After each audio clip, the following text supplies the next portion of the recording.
Paying off collections before buying a home. So congratulations, you're looking to making a home purchase, and your question is how do I get myself in best position to get the best rate for that mortgage?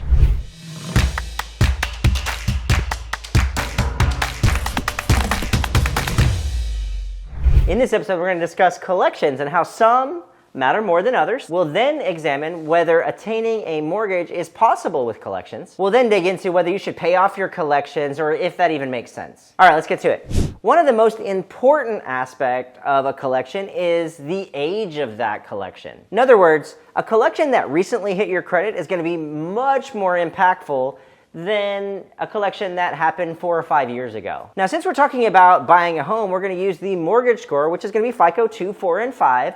The mortgage score is supposed to be telling as to the ability of a borrower to pay back money in the next 24 months and not be 90 days late. So really, any collections that hit your credit in the last 24 months is going to carry a lot more weight than if it hit your credit 3 or 4 or 5 or 6 years ago. Another area to look at when examining a collection is the statute of limitation on debt for your specific state. As an example, in Texas, where my company is located, the statute of limitations is 4 years. And what that means is that after 4 years, the creditor can no longer sue a borrower who has a collection. Okay, so that statute of limitations that we're talking about in Texas, they can't be sued after 4 years, but they still legally owe the debt forever. And that's something that I want to clarify because it seems like people are confused about that. You can go to Google and you can Google statute of limitations for debt for your specific state and it's going to come up. And then depending upon the state, it can be anywhere from 3 years to I've seen as high as 10 years. Depends on the state that you're in. So it does matter what collection is actually on your credit. Is that collection from a bank? In other words, did you have a Credit One account that you never paid back and then it went to collection status and now that collection agency has purchased that debt and now they're trying to collect on that debt?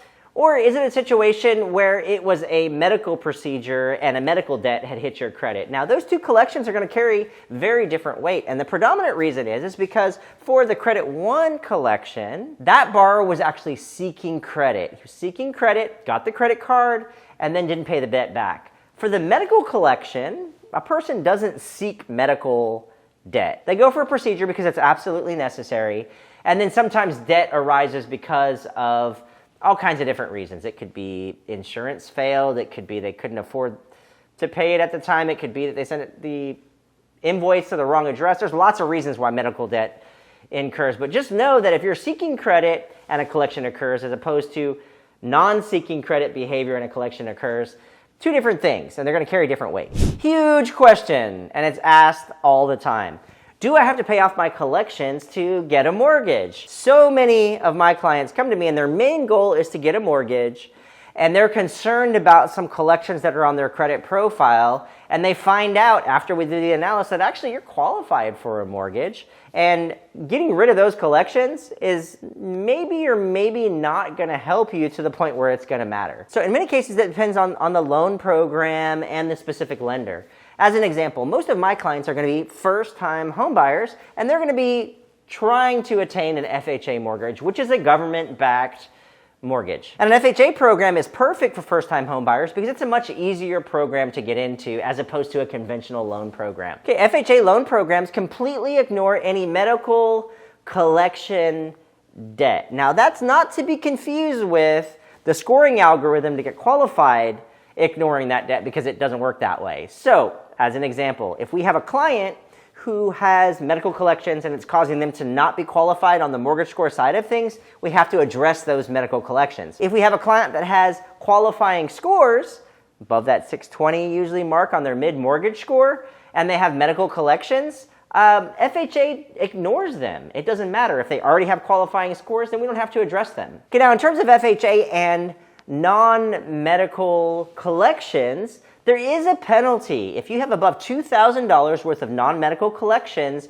on your credit profile, FHA guidelines require that they take 5% of anything above $2,000 and they work it into your debt-to-income ratio. So let's say you're eligible to buy a $2,000 home with principal, interest, taxes, and insurance. And let's say you have $5,000 worth of non-medical collections on your credit profile, and you're going for an FHA mortgage. 5% of $5,000 is $250. So before we were able to purchase $2,000, now they've got to reduce that to $1,750 to make up for the collections that are non-medical. So let's talk about student loan collections. The reality is that student loans are a really big deal if you're trying to get an FHA loan. The reason is because FHA is backed by the government. Student loans, unless they're private, and most of them are not private, they're federal, are also backed by the government. So the first thing the lender's going to do if you have student loan collections is they're going to pull what's called a CAVRS report. The CAVRS report is going to let them know immediately if you have any other government liabilities. That means tax implications, student loan implications, and anything else that might be owed to the government, like maybe the government overpaid you if you're in the military or anything like that. So once they pull the CAVRS report and they see that you have student loan collections, the only option is going to be to rehab your student loans in order to use that FHA program, and unfortunately that can take up to 9 months. The rehab process for student loans is relatively easy. The government has already set up a website. All you have to do is go to this website, create a PIN, and then find out where your student loans are. Most likely the government has outsourced them to one of a few different collection agencies that they use.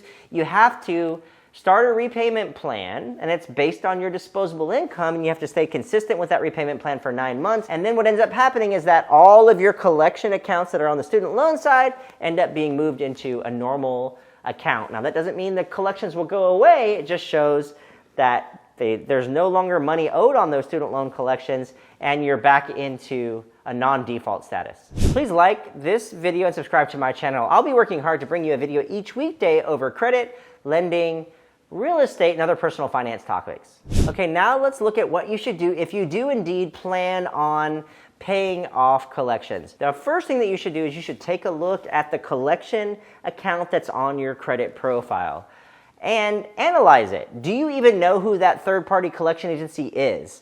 Do you have any idea who they are? Most clients have no idea who Portfolio Recovery is, or Midland Recovery is, or AR Receivables is. Those are all third-party collection agencies, and most clients don't have any recollection of who they are, and they can say within legal limits that they've never done business with those companies. That in and of itself is enough reasoning to dispute that account. If you've got a collection that is unrecognizable, and that's your truth, then you should absolutely dispute that collection. Now, in order to dispute effectively, you want to reach out to the bureaus and you want to say, as an example, if this is your truth, that I've never done business with this company, please remove from my credit profile.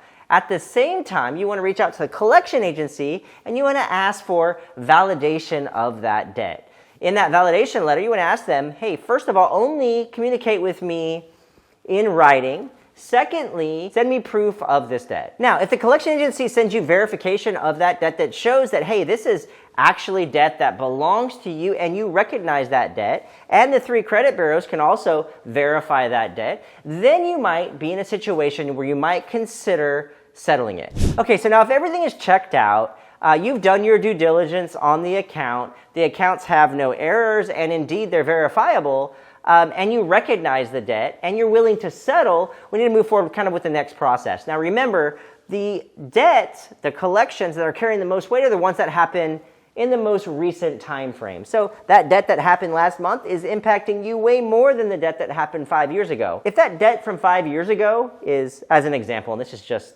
kind of throwing numbers out there, the debt from 5 years ago is $5,000. The debt that just hit your credit is only $50. That $50 collection is going to impact your credit in a much bigger fashion than that big old debt from 5 years ago. So we're going to take the collections that happen in the most recent, right?